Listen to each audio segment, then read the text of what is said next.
We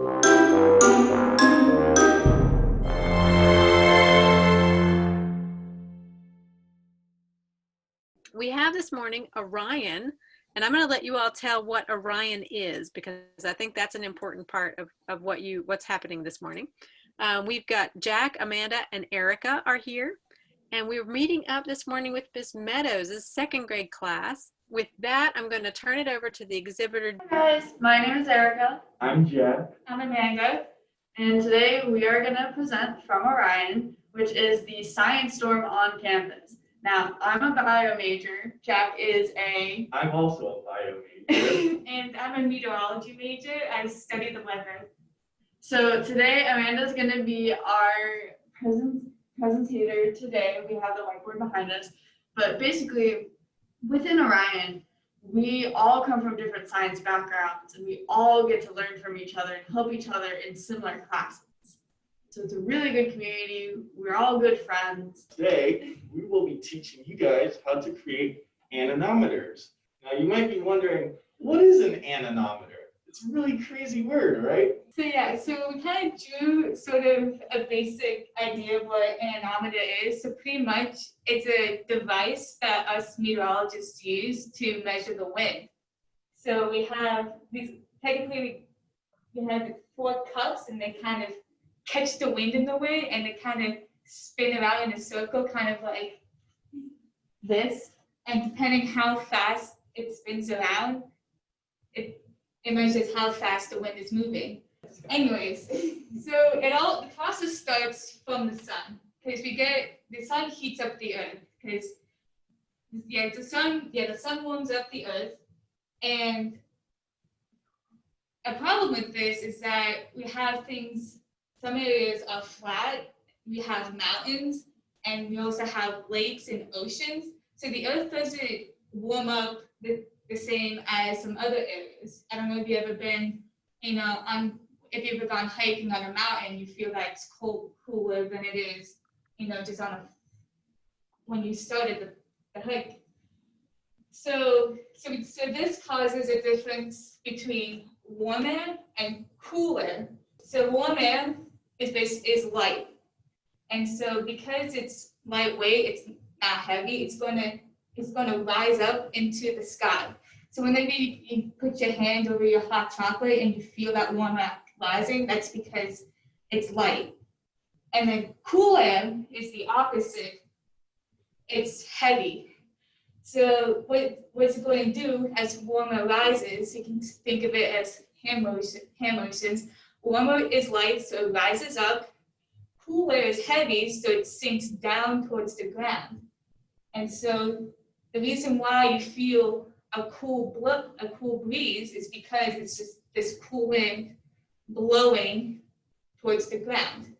How we measure this is through an anemometer, and so whenever you hear the cool air sinking, these anemometers catch the wind, and then they spin around like this, and then they measure how fast this cool air is sinking or how fast the wind is blowing.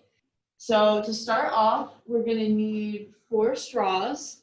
And what we want the kids to do first is you're going to cut 4 little pieces so it makes a little flower like this on both sides, on all 2 of the straws. So yeah, Jack's cutting to make the little flower piece right now. I'm going to go ahead and put the 2 straws together like a cross, like this, and then I'm going to press in the middle so it's flat, so the straws can kind of stick together like a group. Then you're going to take the flat piece. I'm going to move a little ahead of Jack real quick. You're going to have tape to tape these 2 pieces together. Now, how we did this was you wrap tape around this way and then twist it, and you wrap it around that way. So there's a nice intersection to keep the pieces together. Then you're going to take your 4 cups and you're going to hole punch, very important to hole punch, in little holes right where we have this colored bit. So the hole is going to go on the side right through here. So we have a hole just like that. And basically, I'm going to take the feathered piece and put it through the hole and then flatten the feathers into the sides of the cup. We're then going to tape the pieces down so that they don't wobble around like this. On the inside, where I've got this little flower of the straw, I am bending it out so that the straw stays on the cup. And then we'll tape it down just so it's extra secure and it doesn't wobble. Then you're going to take a little push pin, right? And you're going to push it through the cross section, the center of the anemometer. So it'll go right through here. It'll go through both straws. So it should be able to spin now on the thumbtack, because now you have kind of a thumbtack sticking up to the air. And you don't want to hurt yourself on that. So we take a really tiny piece of Play-Doh and we stick it onto the top of it so that it covers the thumbtack. So then we move on to making the post.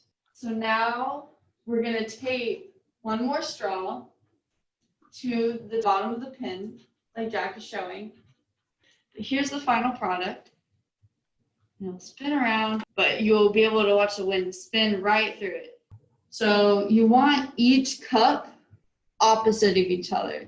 So you see how this cup is facing towards the camera and this cup is facing away from the camera? That's because when it spins, it's going to go in a circular motion. So now you've got your own handheld anemometer. So if you were to take this outside, the wind would catch in the cups and it would spin around. And in that way, you could take the first steps in measuring wind.